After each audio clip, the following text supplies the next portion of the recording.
Vladimir, so the Gnar is in better stead than expected. Yeah. Kongdu Monster as a 5-man lineup after the 0-4-0 Gnar is in a better state than expected. Now it's all back to the drawing board for ROX Tigers. Kog'Maw's a real tank, by the way. Yeah, you know. He doesn't care about Vladimir anymore. No, he does not. Let's go ahead and upgrade that next drinker into a maul. This is why the heck not. Still does have the Targans at the moment. Just going to be waiting until he can get a full build, completed 6th item before we see that one replaced. And the red buff goes over to Soul. Roach denies us the Hurricane. The confirmation on Twitter that if you go for Hurricane Gnar, it does build up the Rage Bar faster. Okay. Means that if you're out of position and have to mini Gnar in a fight, then you can at least hit Mega Gnar faster. If you have targets to attack, which invariably you do in a team fight as Gnar. Linderong runs it down bot lane. 6 items, a death cap as well. Fearsome Vladimir, 593 ability power, but he won't be popping the Kog'Maw. At maximum stacks to Wit's End is at 172 magic resist, which affects the shield he has. And ROX Tigers say, well, we're not sure where the vision's at, but we're going to start the Baron. Well, there's a little bit of it right there in the back of the pit. You can see Songwon already yet again getting chunked out by the Baron as Kongdu Monster pushes around the side, and that's just going to push them back. Is the ROX flank does attempt. complete the TP, but Roach is there to go ahead and block him off. As the Mega Gnar transformation ready to go just about. Get that on command in a matter of seconds. Leads to someone backing away. Linderong doesn't have a long teleport cooldown, but feels long at this point, even with the unsealed spellbook. ROX Tigers look out of ideas. That's the way I see right now. They don't have easy initiation. They do have the cannon being thrown in by the Callista, but kind of obvious. They don't have control wards down, and now Kongdu Monster say, well, I don't know about you guys. We'd love Baron too. Yep, they're going to go ahead and burst this one down already. About half HP, starting to peel off now, looking for a pick here onto Sungwon. Can't quite chase him. Meantime, Roach will be transforming, so the exhaustion's going to come through. And ROX can move the minion wave through now, so they're escorting the minion wave after Kongdu Monster was out of position. First time they've been in good position is mid lane. Yeah, that's going to be Cataclysm coming in, gets Sun into the wall, but no, the Fate's Call actually just drags him right out. Songyun going to be throwing Key straight back in, who still has that Slicing Maelstrom ready to go. No play thrown down by Linderong, keeping himself alive here with his Angry Pull. Secret goes low, pops the Grey Health Shield to keep himself alive, even through all the red stacks. Still is alive and healthy on the backside of the fight, just ready to devour anybody that he can to keep them. No one is going to go down. Summer spells pop on both sides. No kills. Everyone's going to have to go back. I would say, but they're still coming out. Songyun starting to stop. And it's going to be yes. No one dying there, so they just turn onto Baron. They have a lot of Baron damage and secure raise here, low in health. But still around and back away. It's kind of been a tease kind of game, Achilles. Lots of people getting close to that, close to objectives that could turn the game. But apart from the beating Gnar in the early game, we have a surprising amount of parity. It's only 1,300 gold lead for ROX Tigers in 38 minutes. We're basically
Keep Songwon away from the pit.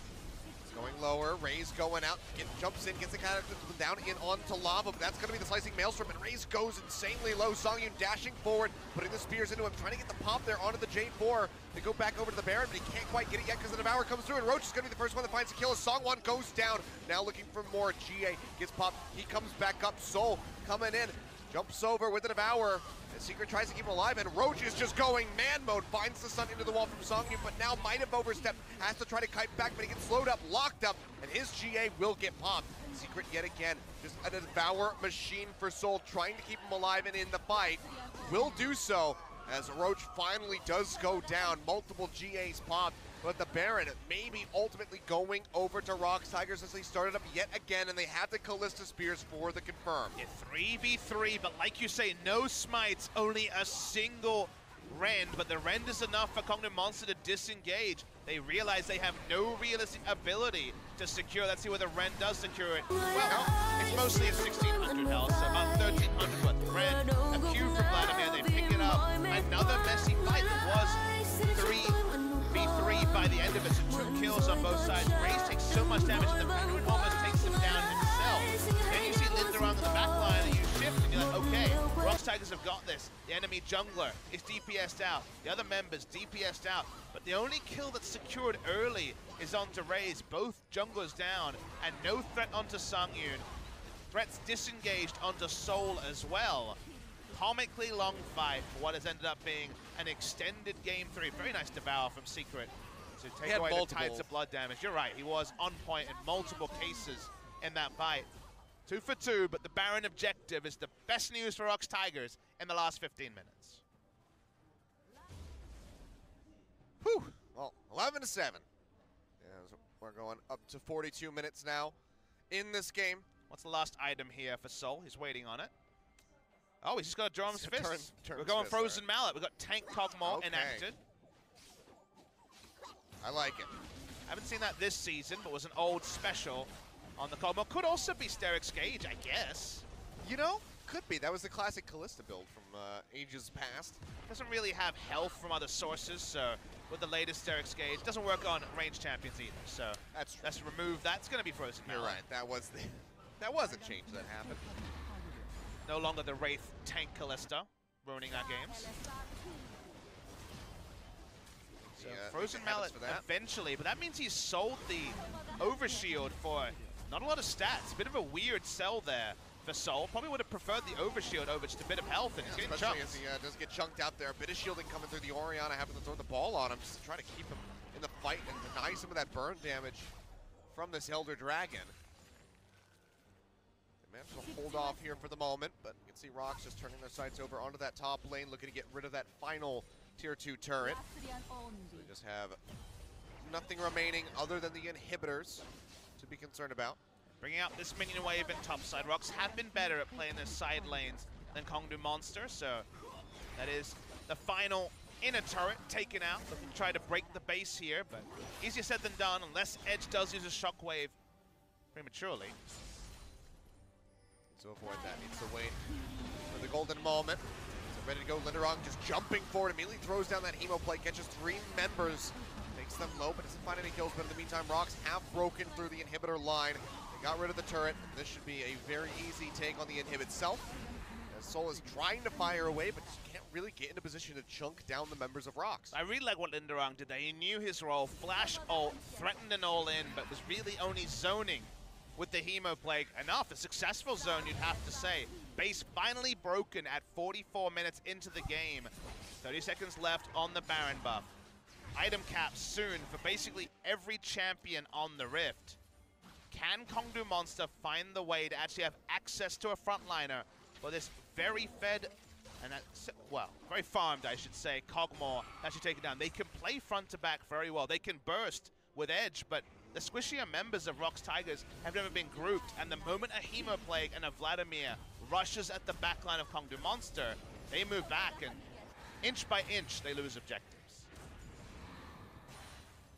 Still, though, I learned my lesson from Game 2. It's not over until it's over. Kongdu still very well could, with the massive potential of a shockwave, turn this one around. Needs to be twice. Again, I was just about to say that, yeah, probably have to be 2 different fights in order to make their way over to the Nexus, but they've done it once before. Perhaps they can do it again here in the same series. Warmogs finished onto Secret. Don't often see that on supports, but it does mean that the Locket shield will be bigger, and they're going to need Locket and Redemption to deal with the Vladimir AoE in particular. Rushing up the bot side, no longer with Baron buff. Elder spawning, but it's kind of comical. It's really only about the base stats, given there's only one Cloud Drake buffing it up. It's still going to be a ways away as the buff just recently kind of expired there from the members of ROX. So still going to be several minutes out onto that and the Baron. So for now, it's going to be ROX sieging on their own without any buff assists. That could mean more delay, Achilles. That could mean readjusting your position in your chair, whether you're at home or you're the two of us. And there's going to be a lot more inching forward. If you stand here and just taxi the minion wave and clear it, then you deny any chance for Kongnu Monster to push up vision. Well, 8 p.m. here in Korea. We still have our second series to go. KSV, former Samsung Galaxy versus the Afrika Freaks. Another one that very, could go to game 3 if Afrika finds any success there. Actually draw away the Locket. That's a pretty big cooldown to be down. This is a great chance for ROX to consider diving, but for now they don't need to. Not huge damage because the minion wave's not there, but trying to take down these final 2 inhibitor turrets. Wave coming back in here. Soul already chunked down to about half HP. Wave clear. Still quite strong for Kongnu Monster, but deal with the super creeps up towards that top side. And Songyun, with his Guardian Angel, feels perfectly safe to just go ahead, push up, take a couple turret shots, get the damage in to knock this down. Definitely a slow and steady wins the race approach, just on the cooldown of the Karma Shield. Redemption to top them up. Locket might be off cooldown pretty soon, but was used about 25 seconds ago by Secret. Well, yet again, somebody's going to have to go clear the wave as the super creeps are getting ready to start knocking down the Nexus turrets, and it seems like Kongnu Monster might just have to let this bot inhib turret fall. Used to be that letting 3 inhibitors go down, letting 2 inhibitors go down was the death knell, but we've seen enough evidence recently that we're never sure in recent days. 2 autos away from this turret going down, or 1 auto if the creep wave is here. There you go, Songyun manages to get it. A little bit of damage in onto Raze. Roach threatening, yeah, from the sidelines, says have the Mega Gnar ready to go. ROX are just going to peel back as a squad. Maybe just rotate back over to the mid lane and start it all up over again. Slow and steady wins the race. Tortoise in the hair. Tortoise here is ROX. We didn't think they could be the Tortoise with how the draft went. They had some frustrations finding a way to actually get a lead in the game, but the 2 for 2 that led to Baron was the game breaker for ROX Tigers, and even though Kongnu Monster has things... They're going to be looking for Roach here. He already uses the Gnar ultimate just to try to push Key away. Still locks him up with a slicing Maelstrom, and Roach is going to be fine. It's a bit wanting there by the ROX Tigers, considering that he also had the GA, but I guess even popping that would have alleviated some pressure for them on this push. Stoneplate GA, pretty hard to take out, but in the mid lane, lots of good news stories for Linderong. Yeah, Linderong just going to go ahead and finish off that turret, so maybe 3 inhibs going down here for Kongnu Monster as they try desperately to hold this off, but their hopes are dwindling as time goes on. 1 more hit to get it. Push back here for the moment, but it's pretty much just a matter of time because, again, Kongnu, they're going to have to go deal with the super creeps up top. I get worried, though, Achilles, because we've said the words matter of time many occasions. It's a matter of time until somebody wins. True. That's all I'll commit to. That matter could be 94 minutes, as we've learned very recently. The winner is not determined by the first team to take the first 3 inhibitors, because that, again, has been proven very recently. KT would have lost many a time in the past if that's how that was determined. I felt like the casting playbook for League of Legends was simpler back in ye old days of 2017. 3 inhibitors down, you roughly win 99.9% of the time. But no longer is that same playbook enacted. We've had an insane amount of heroic defenses in Korea and around the world with where the meta is right now. Well, Baron's back up. Elder Dragon joining us in about 1:45. Would it be the thing that breaks the game for either side here? Watch Edge to see if he gets a Gathering Storm proc at 50 minutes into the game. Seems unlikely, but we've seen more Gathering Storms this week after the average game length got longer. So 496 AP. I'm going to go with no. I mean, even would have been higher at this point. Even Tucson, we saw take it on Janna. Oh, he got 536. He actually does have Gathering Storm. There you go. Wonderful. All right, well, Baron engaged here. Still quite healthy, as only Songyun is hitting this. He's going to have a lot of spears in it, though. But Roach, in the meantime, he's just trying to gate Linderong out of here. Forces the pop on the Ghost. Songyun goes back in onto the Baron, trying to stack up those spears. But again, has to show respect. And Roach has done a very good job of keeping Linderong away, but now he's going to be exhausted. Going to be spotted on a ward if he comes in. Okay, yep. Linderong is spotted. Very advanced ward for given how defensive the position has been for Kongdu previously, but they will clear it. Actually, no, they got 2 orders into it and then lost vision. They know it's there though, that's enough. So the question now, Papa Smithy, as this keeps going, because we have another series after this, is will we be here until it's your birthday? Because tomorrow's your birthday. That is true. Under 4 hours until Papa Smithy turns 19. 3 hours, 52 minutes, the dream, till 26th of January hits. Australia Day is also my birthday. The fireworks I'd like to see is, I don't know. The Nexus exploding for one of these teams? Indeed, that would be lovely. But for now, we're never sure, Achilleos. There will be casts on my birthday by hook or by crook, but you're right, we could get bonus birthday casts, depending on how long the second series goes. Well, for those of you who are just waking up or will be up quite late, go ahead, set an alarm, and remember to tweet at Papa Smithy and say happy birthday. You know, I have a feeling Twitch chat will remind me that it's my birthday. Probably. Odds on. But you might not be looking at Twitch chat at that time. We might be out of here. It's possible. It's unlikely, but it's possible. I'm looking at that clock and I'm thinking, maybe not, Achilleos.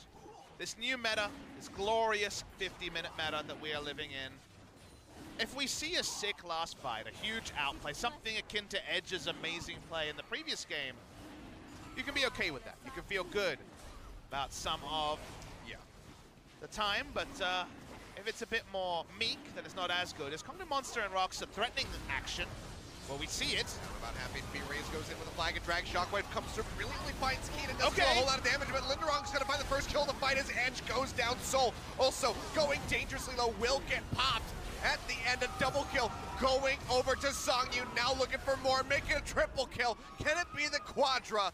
Just needs one more as Roach comes back up. There you have it, the Quadra kill over to Songyun, the staple pick of the Kalista, and finally, after this massive war of attrition, this back and forth of Kongdu barely being able to stave off the ROX Tigers, they will lose this series, a 2-1 going over to the ROX Tigers as they close it out right here at the end. The players celebrating in the booth. The ROX Tigers do go 2 matches in a row with victories. They made it hard for themselves. They thought it would be a straightforward 2-0. In the end, delayed, but even after some mismanagement, even after some mistakes, they were more on the board with the macro. They were more on the board with the Vladimir, who was the difference in the final team fight. Tides of blood again and again, ripping through the health bars of Kongdu Monster.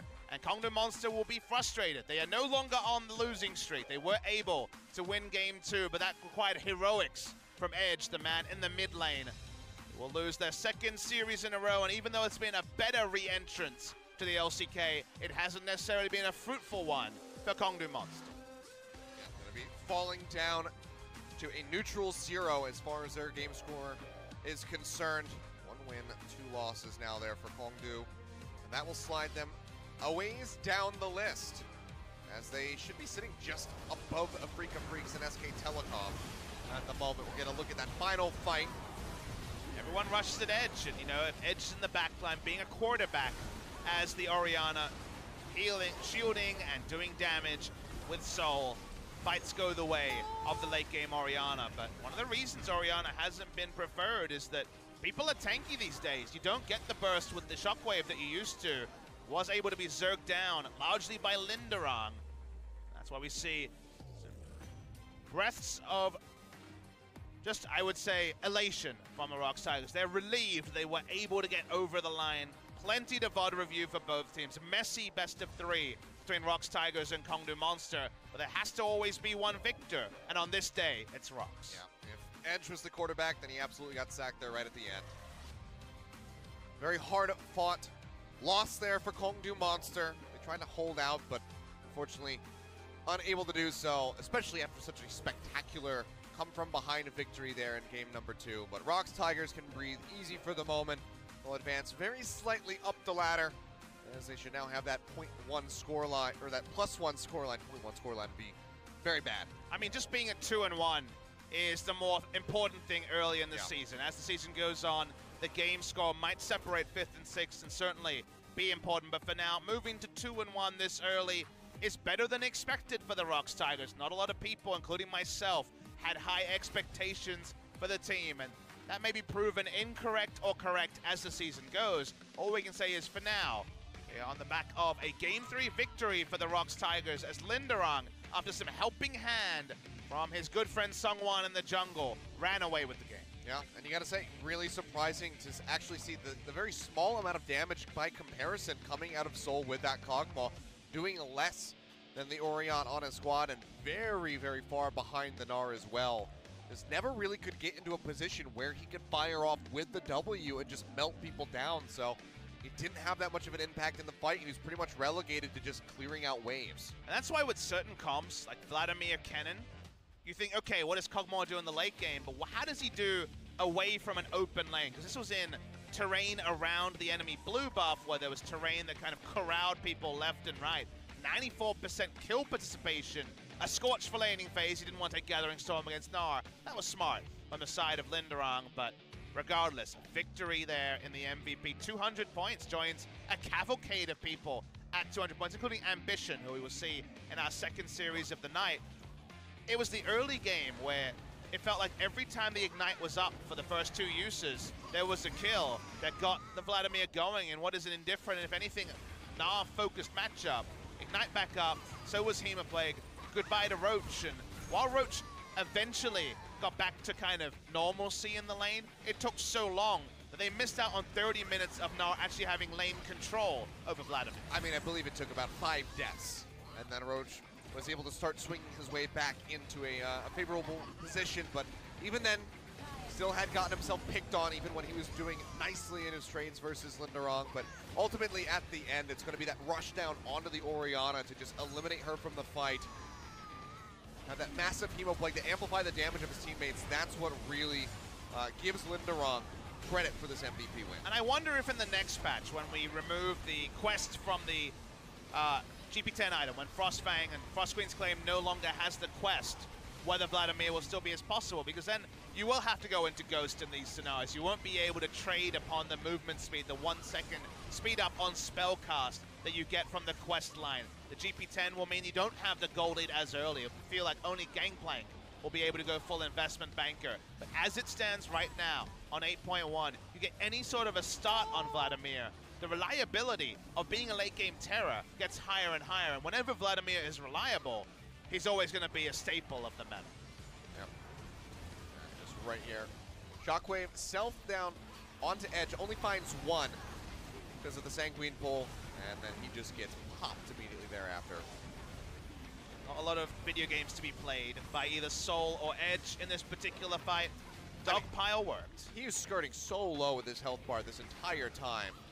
You can see just right there at the end, even with the boomerang nearly taking him down, but very nicely done by Linderong. Does walk away with that MVP victory for himself, and we'll be joining Lava on stage for our MVP interview. So let's go ahead, throw over to Joel for the translation. So Joel, take it away. Thank you very much, guys. This is Joel with your interview translation. So we're here with ROX Tigers picking up a 2-1 victory over Kongdu Monster.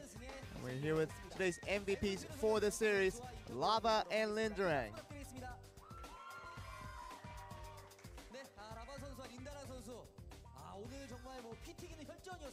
And it really was a back and forth match for you guys. How does it feel to get the win? It was definitely a must-win series for us against Kongdu Monster, and getting the MVP to boot. It feels great. Seems we haven't seen you that much in the MVP interviews so far. I think it's great that we came from a possible loss in the series after losing game 2, and getting MVP is great too. And of course, you know, ROX Tigers definitely has something to show recently with the quadra kill that you've gotten yourself, Linderang, and also with so many things that have happened recently. I think today and most recently, everything has been alright. I think getting the pentakill was probably the happiest moment.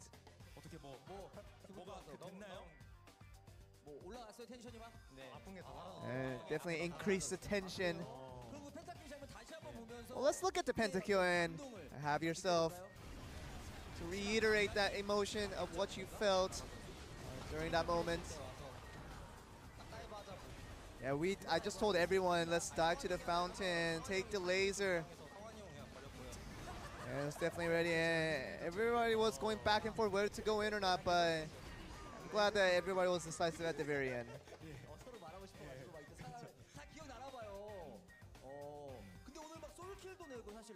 And of course, you not only the pentakill, you did pick out very important solo kills in your lane. I mean, does that count as a solo kill? I mean, the gameplay was kind of helping out a little bit, so I had to go up against that. So yeah, it was important that, you know, Linderang did help out with that. And the biggest impression that we got was that the top 3 players with the jungler, top and mid laner was much more powerful in the ROX Tigers than we used to seeing them.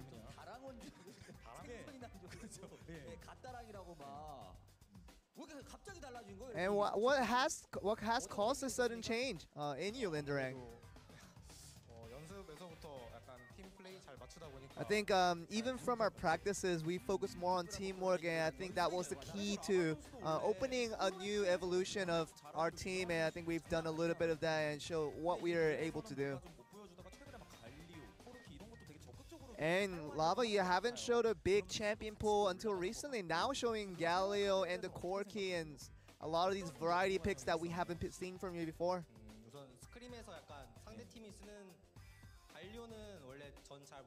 Yeah, I didn't know actually how to use Galileo that much, or whether how much viable it was, but a lot of teams have been using it during scrims, and I took a moment to experiment on it, what it was all about, and had my chance to use it as well. Did you see Karma at the scrims as well? I mean, Karma was kind of a last resort thing. So many mid champions were banned at that moment, and just had to go with the Karma, what was available. And we did move over to game 3, but game 2 was a difficult one to take for you guys, because you guys pretty much had to win in the bag, but had to let it go all at the end.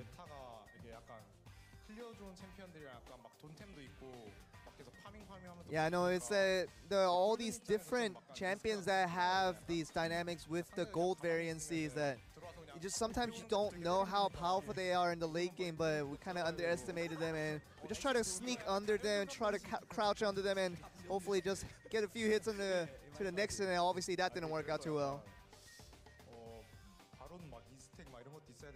I think we kind of have to ask for like a Baron 2 stack or something, double Baron stack.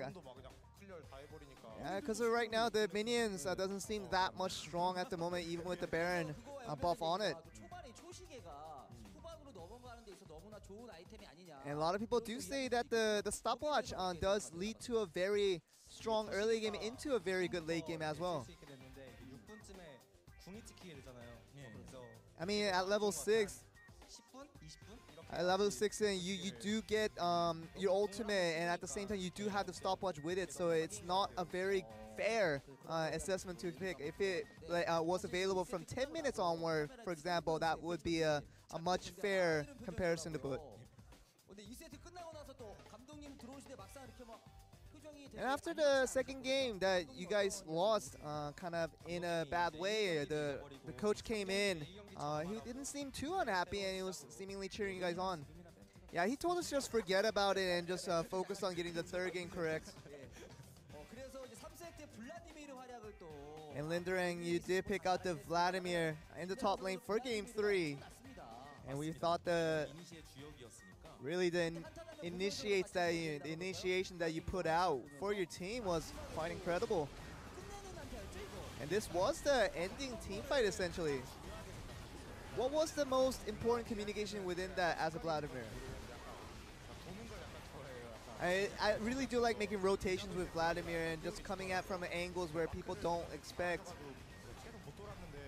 And for most of this game, the opponent did a good job of marking me, and I couldn't go around the phrases very well. But this time around, I had very little marking, and I was able to go around to a route that I was feeling comfortable with, and that ended the game essentially with that initiate.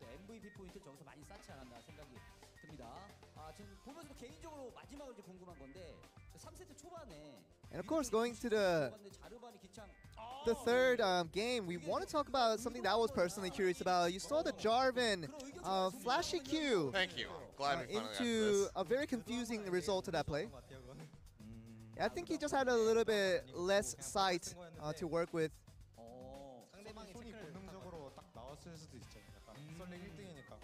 But I think it might have been, maybe he could have been scared of the fact that this guy's first place in solo queue at the moment and just did anything he could to knock him down. Maybe that was his psychology behind this thinking.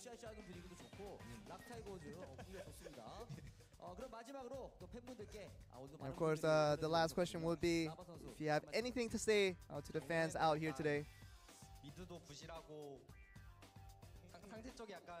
I mean, we do say that, you know, the mid laner and the top laner aren't the strongest in our team at the moment, but we still thank you for keeping your support with us.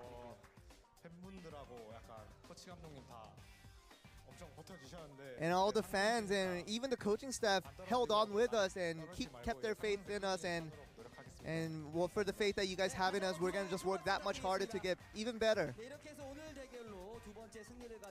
And that is the end of the interview with ROX Tigers, Lava, and Linderang. We're gonna get back to you guys. Thank you very much, Joel, for the translation. As always, I'm glad we got to touch on that little flash play that happened with Lava in the mid lane. Unfortunately, we didn't get to see the video, but there you have it. If you guys are joining us for the second series of the night, well, you can see the result of the first series as ROX Tigers were able to take down Kongdu Monster 2-1 after a very, very close and surprising finish to Game 2 where Kongdu managed to bring it back.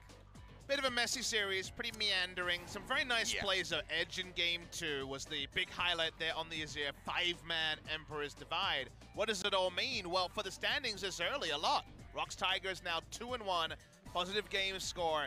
Any wins they get now will either mean an assault towards the top or something to stave them off the bottom, depending on how the rest of the season goes. Whereas Kongdu Monster, promising start, and for them to be losing match score and a 0 overall game score is pretty good, honestly, all things considered. But guys, I'm sure you've come here for what is our main event. It's not the telecom war today, but it's a fun one. KSV, Samsung Galaxy, your world champions against the Afrika Freaks, who started the season super strong, then were obliterated by Kingzone. Is it just going to be another contender running over Afrika Freaks, or is it going to be Afrika getting back to their roots? Is it going to be us on the camera? Yes, it is. Yes, it is. And from there, I hope this is competitive. This could definitely be a quick KSV 2-0, or this could be Afrika Freaks showing that it wasn't a fluke against KT Rolls. I mean, when it comes to the teams that have always been hovering around the top 5, Afrika Freaks, not to use the NA style of it, they're always a bit of a wild card. You never know what they're going to pull out, so maybe they can take a game or the series away from KSV. We're going to find out when we come back.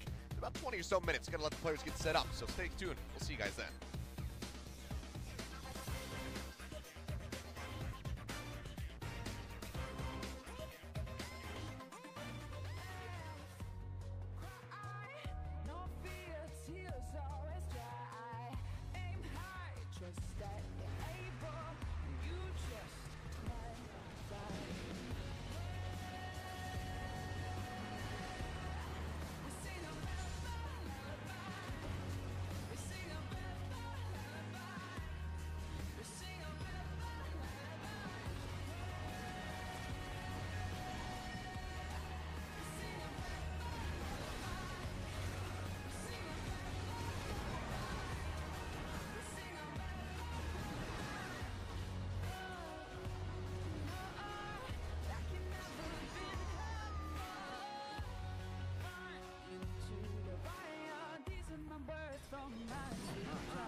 Coming up next, KSV, a freak of freaks, beginning of the end. 2018 League of Legends Champions Korea Spring Split.